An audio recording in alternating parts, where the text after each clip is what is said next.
Luar biasa. Assalamualaikum warahmatullahi wabarakatuh. Selamat malam sekali lagi, tepuk tangan yang paling meriah buat Panji. Luar biasa, gila. Oke, nama gue Adriandi, lo bisa panggil gue Rian. Malam ini sebenarnya cukup spesial buat gue karena gue bisa dapat kesempatan stand up di atas ini bersama line up yang luar biasa keren. Tepuk tangan lagi buat mereka. Dan juga untuk Rolling Stone Cafe.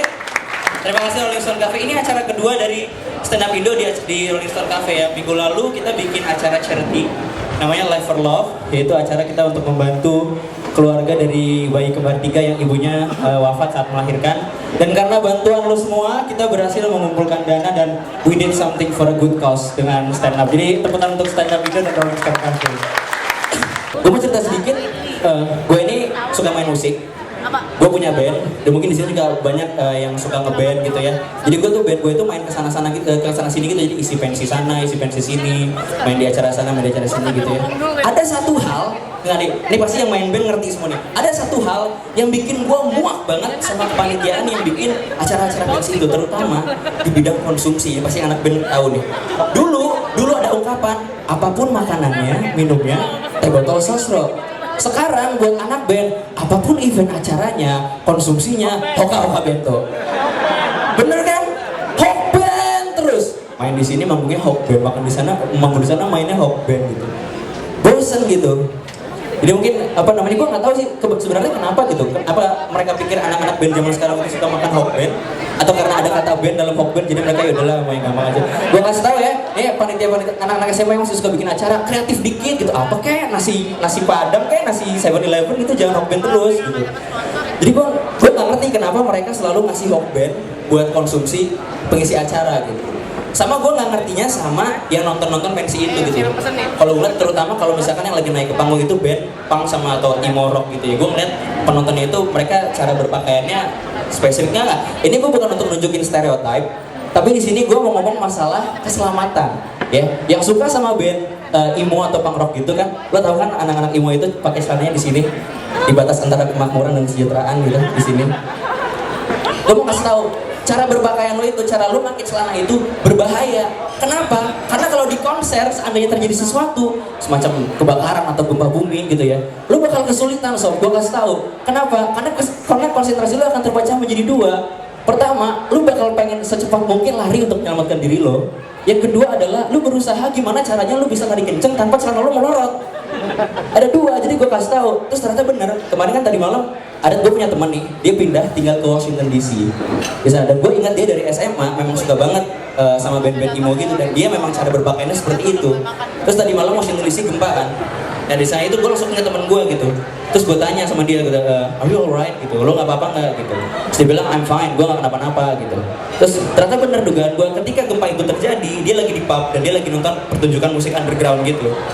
Terus dia bilang, gue nanya, gimana di sana keadaannya? Iya benar, di sana tuh kalang kabut gitu dan mereka kesusahan karena celana mereka melorot. Terus gue nanya, then how come you survive? Terus gimana kalau bisa selamat? Dia bilang, ya lo lupa, ini di Amerika. Ya gue anak emo tapi gue anak Indonesia, jadi cuma gue yang tahu cara balap karung. Gitu. Jadi gue kasih tahu sama anak-anak emo, kalau misalnya emang lo mau pakai celana kayak gitu, belajar balap karung.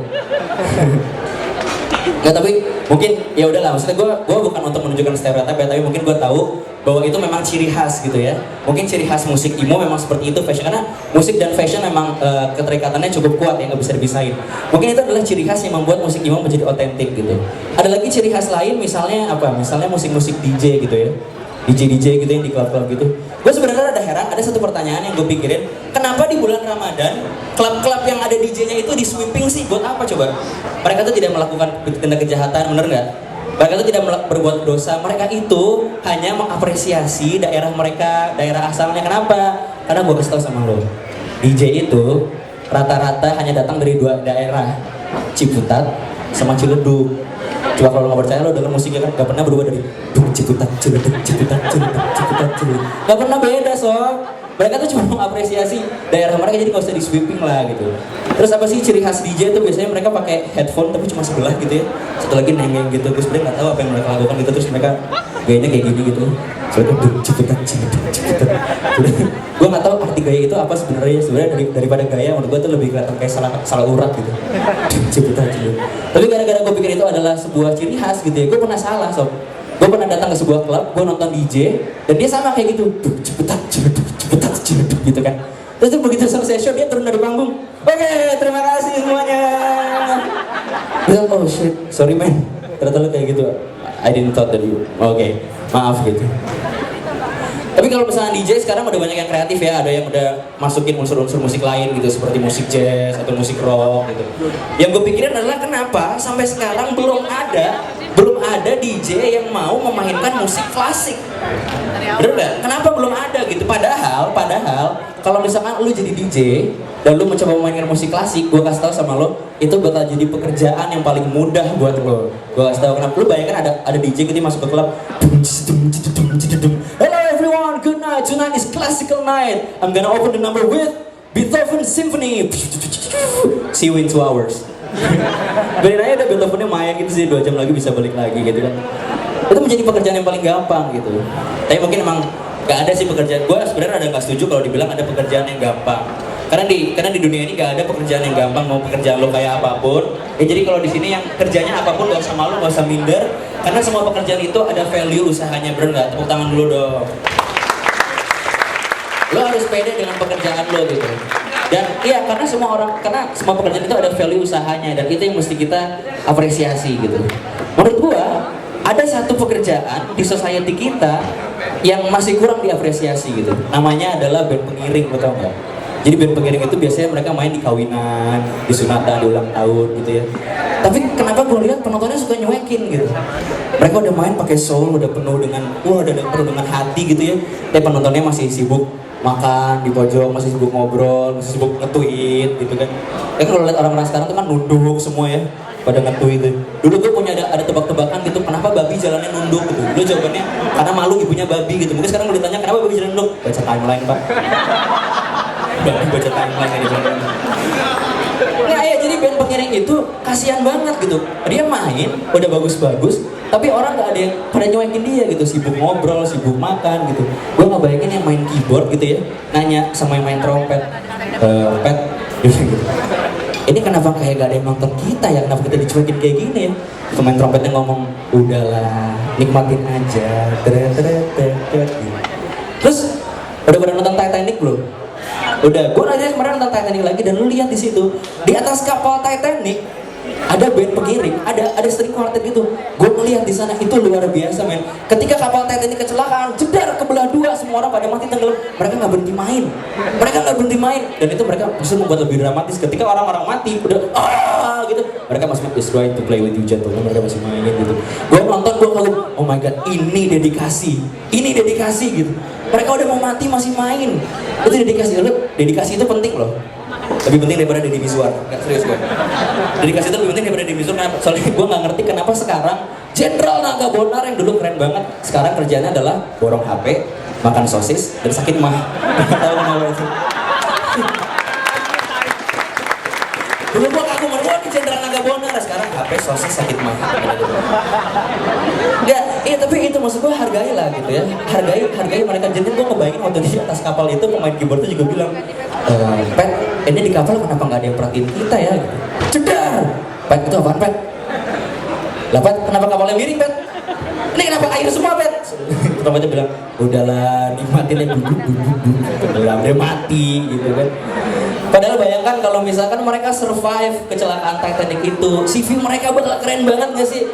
Iya kan, band panggilan, menerima panggilan gitu kan. Sudah terbukti berpengalaman mengiringi sunatan, kawinan, dan kecelakaan kapal pesiar. Itu keren banget, kan enggak? Tapi gue mau ngasih tau lagi soal film Titanic. Kemarin gue tuh udah lama banget gak nonton film Titanic. Akhirnya gue nonton lagi. Kemarin gue sewa DVD-nya, gue nonton sama pacar gue. Pacar gue belum datang, jadi gue bisa ngomong bebas. Jadi gue nonton lagi film Titanic sama pacar gue. Dan ada satu hal yang gue sadarin dari film Titanic, dan dulu gue nggak sadar. Gue kasih tau sama lo, film ini buat cowok-cowok di sini ya. Buat cowok-cowok, jangan mau ditipu sama cewek. Kalau cewek bilang film Titanic itu film romantis, jangan. Gue kasih tau sama lo sekarang, Titanic itu film horor. Kenapa? Itu mengerikan. Kenapa mengerikan? Karena semua penumpang cowok di kapal itu mati tenggelam. Terang aja cewek bilang itu film romantis karena yang selamat cewek. Itu gue nonton lagi gitu kan. Ini apa romantisnya gitu. gitu. Lu suruh ngeliat, kalau lihat di adegan terakhir itu begitu mereka selamat sih, cewek ini yang namanya Rose, dia ngambang di atas kayu, bener gak? Dia ngambang di atas kayu. Itu kalau lihat kayaknya cukup buat berdua. Itu kayaknya cukup buat nolong Leonardo DiCaprio. Tapi dia tidak menolong gitu. Si Leonardo DiCaprio udah terendam gitu ya, setengah badan, kedinginan di lautan Antartika gitu. Dia sudah membeku. Itu bisa berbicara. Hei cewek, itu lihat sorot matanya, dia minta ditolong. Dia udah kayak. Tapi apa yang si Rose lakukan? I love you too, Jack. I love you too, Jack. Coba lihat gerakan tangannya. I love you too, Jack. Woy, itu kalau misalnya Leonardo DiCaprio bisa ngomong, woi perempuan gila, angkat gua. Tapi tidak, apa yang Rose lakukan? Dikasih kalung, dibiarkan tenggelam. Cewek, apa romantisnya? Itu pembunuhan. Gua nggak ngerti sama film itu. Begitu gua nonton, gua udah panik gitu kan. Itu tolongin Leonardo DiCaprio, pacar gua, so sweet. Anjir, Leonardo DiCaprio mau mati dibilang romantis.